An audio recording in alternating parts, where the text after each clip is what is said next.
up, guys? Miguel Hudson here reporting to you live to show you the scary maze experiment. Let's get into it. The purpose of this video is to display our results from an experiment testing physical attraction. Within this study, we focus solely on the two-factor theory of emotion and misattribution of arousal. The scary maze is a spin-off of the shaky bridge phenomenon. This phenomenon is due to the misattribution of arousal theory. Misattribution of arousal suggests that physiological arousal can be perceived to stem from a source that is not actually the cause. To study this phenomenon, researchers had a control group use a bridge that did not provoke fear, and a test group that used a fear-provoking bridge.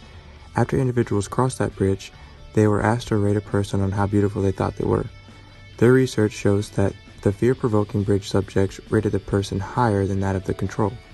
This brings up the two-factor theory of emotion, which suggests that emotion results from the cognitive appraisal of both physical arousal and emotion-provoking stimulus. So let's get into the methods.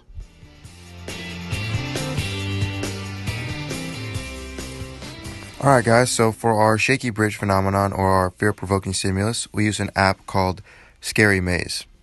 Our Scary Maze experiment has the same structure of the shaky bridge phenomenon, where individuals will take a maze and be shown this face and get scared, and then asked to rate a person on how beautiful they think they are on a scale of 1 to 5, 5 being the most beautiful.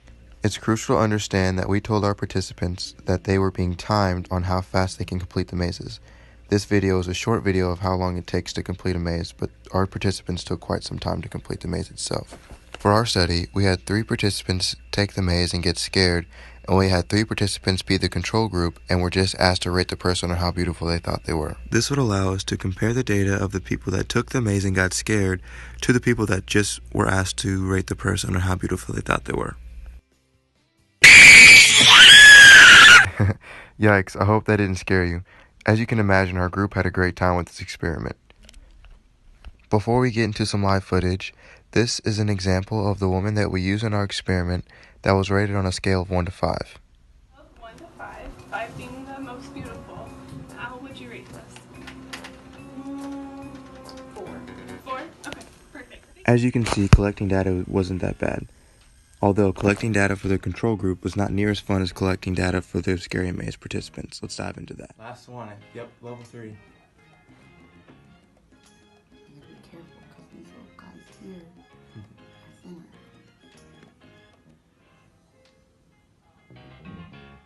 Oh, I don't like this.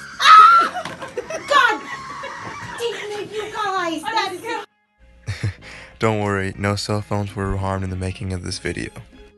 Now getting into the results section.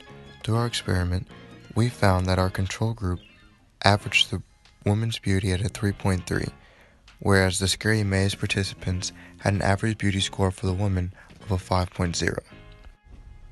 In our conclusion, we found that because of the misattribution theory, people who are scared will rate a woman more beautiful due to a fear-provoking stimulus. I hope you all enjoyed watching our video and it gave you insight on the two-factor theory of emotion, along with the misattribution of arousal theory.